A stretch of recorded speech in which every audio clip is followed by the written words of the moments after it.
شروع اللہ کے نام سے جو سب پر مہربان ہے، بہت مہربان ہے۔ اے چادر میں لپٹنے والے، رات کا تھوڑا حصہ چھوڑ کر باقی رات میں عبادت کے لیے کھڑے ہو جایا کرو۔ رات کا آدھا حصہ یا آدھے سے کچھ کم کر لو یا اس سے کچھ زیادہ کر لو، اور قرآن کی تلاوت اطمینان سے صاف صاف کیا کرو۔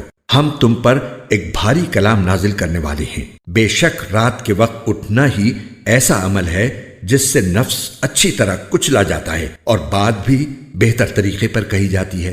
دن میں تو تم لمبی مصروفیت میں رواں دواں رہتے ہو اور اپنے پروردگار کے نام کا ذکر کرو اور سب سے الگ ہو کر پورے کے پورے اسی کے ہو رہو۔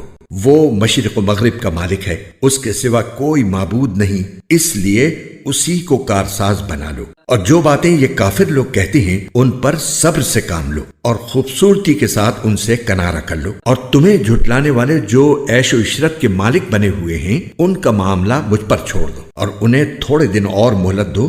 یقین جانو ہمارے پاس بڑی سخت بیڑیاں ہیں اور دہکتی ہوئی آگ ہے اور گلے میں پھنس جانے والا کھانا ہے اور دکھ دینے والا عذاب ہے۔ اس دن جب زمین اور پہاڑ لرز اٹھیں گے اور سارے پہاڑ ریت کے بکھرے ہوئے تودے بن کر رہ جائیں گے۔ جھٹلانے والوں، یقین جانو ہم نے تمہارے پاس تم پر گواہ بننے والا ایک رسول اسی طرح بھیجا ہے جیسے ہم نے فرعون کے پاس ایک رسول بھیجا تھا۔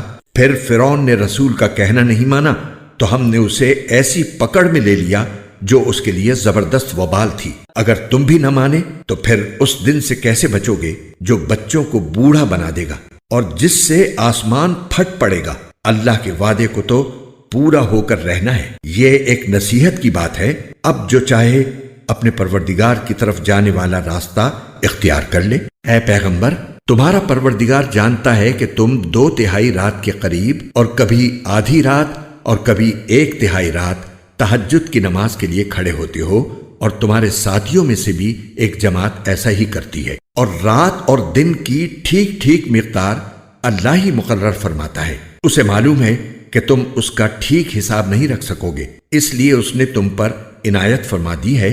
اب تم اتنا قرآن پڑھ لیا کرو جتنا آسان ہو۔ اللہ کو علم ہے کہ تم میں کچھ لوگ بیمار ہوں گے اور کچھ دوسرے ایسے ہوں گے جو اللہ کا فضل تلاش کرنے کے لیے زمین میں سفر کر رہے ہوں گے، اور کچھ ایسے جو اللہ کے راستے میں جنگ کر رہے ہوں گے۔ لہٰذا تم اس قرآن میں سے اتنا ہی پڑھ لیا کرو جتنا آسان ہو، اور نماز قائم کرو اور زکوٰۃ ادا کرو اور اللہ کو قرض دو، اچھا والا قرض۔